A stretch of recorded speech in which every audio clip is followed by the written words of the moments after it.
السلام عليكم، عاملين ايه؟ معاكم عمر، فيديو جديد من The British English. والنهارده هنكمل سلسلة ازاي تتعلم الانجليش من البداية. تمام، طبعا كنا اتكلمنا في الفيديو اللي فات على نفس السلسلة عن ازاي تبدأ في الانجليزي من البداية وانواع الحروف، سواء مثلا الفاول ساوند او الكونسونانت، اتكلمنا برضو عليها في الفيديو اللي فات. لو انت ما شفتش الفيديو حاول شوف الفيديو من الاي اللي فوق، هسيبه لك في الاي اللي فوق. وطبعا زي ما قلنا واتكلمنا ان الفيديوهات ديت بعلمك ازاي تتعلم الانجليزي من البدايه بالبريتش اكسنت. فلو انت واحد لسه مستواك في الانجليزي ضعيف فالفيديوهات دي هتفيدك جدا، خصوصا الاكسنت عشان تسمع الاكسنت الصحيحه من البدايه.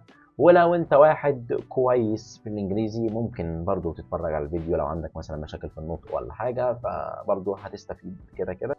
لو عجبك سلسله الفيديوهات دي حاول تسيب لي في الكومنتس عشان نكمل فيها فعليا، وتعمل سبسكرايب ولايك المتين، ويلا بينا.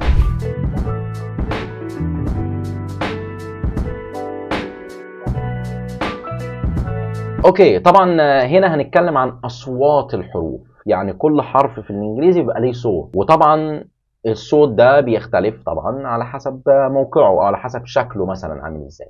يعني هناخد احنا من اول حرف الاي وهنمشي طبعا لحد اخر الحروف، ونشوف مثلا شكل الحرف مثلا بيختلف ازاي.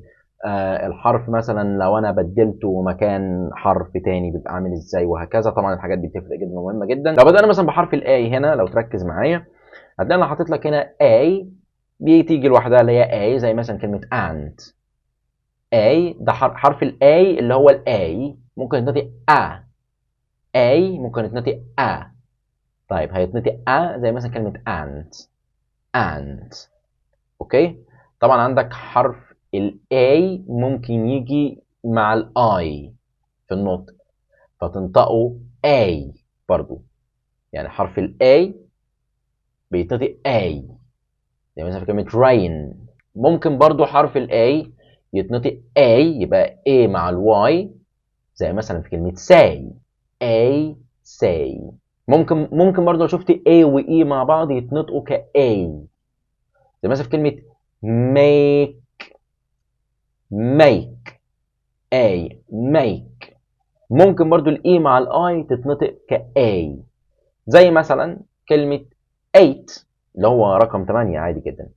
8. A 8. هو في الواقع الحرفين E مع I، تمام، ولكن بيتنطقوا كأنهم A، كأنه حرف ال A، لأن هو الحرف لوحده في الأساس اسمه A، ما اسموش A، اسمه A. أوكي؟ طيب إيه برضو تاني ممكن ننطق A؟ عندك مثلا ال E وال Y. ال E وال Y ممكن يتنطقوا A، زي مثلا كلمة they. they E مع ال Y. they. اوكي، ده بالنسبه لحرف الاي او الحروف اللي لو حطيتها مع بعضها تديني نفس نطق حرف الاي.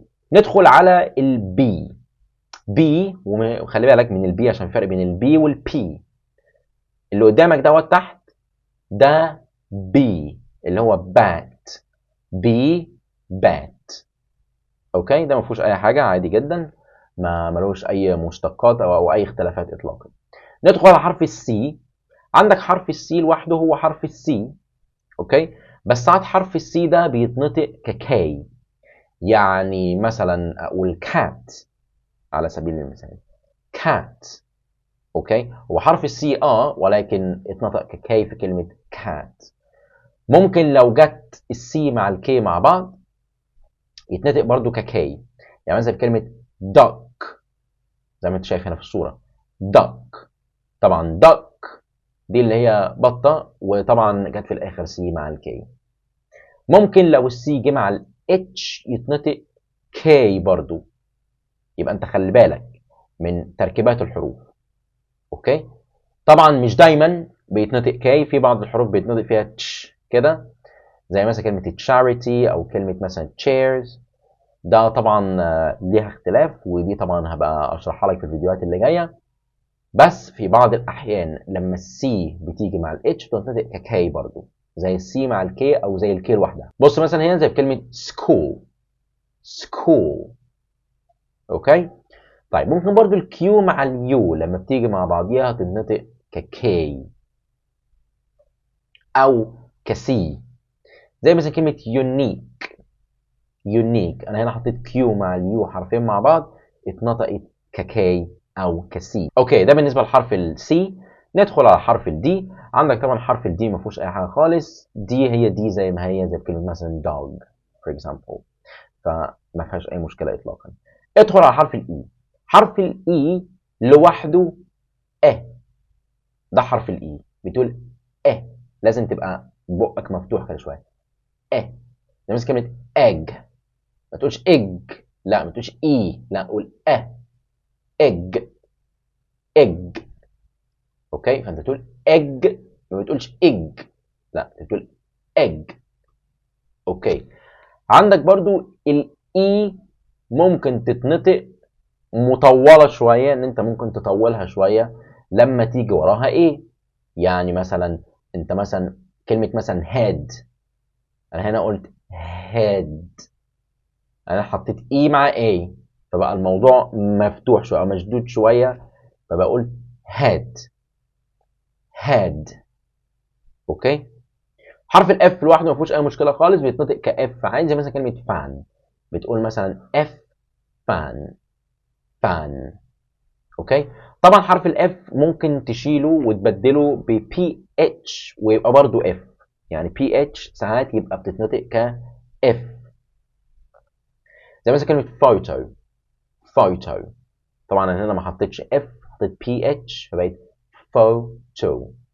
طبعا الجي اتش ساعات برضو بتبقى اف، فانت عندك هنا الجي اتش بتتنطق كاف، زي مثلا كلمه rough او كلمه enough، فيها طبعا جي اتش جاي في الاخر فبتنطق كاف. عندك بعد كده حرف الجي. حرف الجي ده بيتنطق كج ج في بعض الاحيان، زي مثلا كلمه go go، ده حرف الجي هنا جاي ج go. طبعا عندك حرف الاتش، طبعا هو عادي ما فيش اي مشكله فيه خالص. اتش زي مثلا في كلمه hen اللي هي الفرخه او الدجاجه hen، ده حرف الاتش.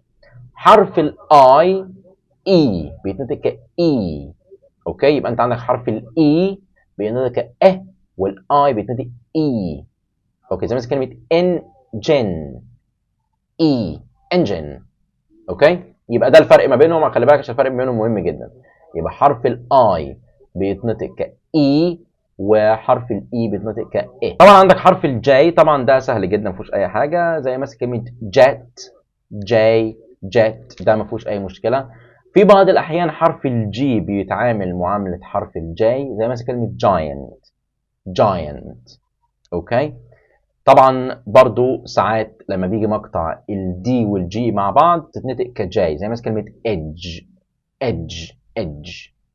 بالنسبه لحرف ال طبعا ده مهم جدا، لان انت لازم تكون عارف تفرق ما بينه وما بين اللام، لان هو مش ال، هو ال ده لو dark ال، او ال ده لو light ال. فحرف ال بيتنطق عادي زي ما هو، ما فيهوش اي شغل خالص، يعني ما فيهوش اي لخبطه، زي مثلا كلمه leg. عندك حرف الام ده زي كلمه map، ما فيهوش برضو اي مشكله خالص. برضو عندك حرف الان برضو ما فيهوش اي حاجه net. وطبعا ساعات بيجي مع الكي، تحط الكي مع الان تتنطق كان على طول، تبقى الكي سايلنت زي في كلمه ني. حرف الاو ما فيهوش اي مشكله برضو عادي جدا، هو او زي كلمه odd. طبعا احنا خدنا بعض الحروف بس في الفيديو دوت، ما كملناش الحروف كلها عشان اديك برضو المساحه والفرصه ان انت تبراكتس ان انت تنطقها صح وتقولها صح. لسه هنكمل في الفيديو اللي جاي على بقية الحروف، ونشوف بقية الحروف هننطقها ازاي وتقدر انت ازاي تنطقها علشان تبدأ ان انت تتكلم صح من البداية. لو عجبك الفيديو متنساش تعمل سبسكرايب وتسيب لي في الكومنت لو انت حابب السلسلة ديت، وتشترك في القناة، واشوفكم في فيديو جديد.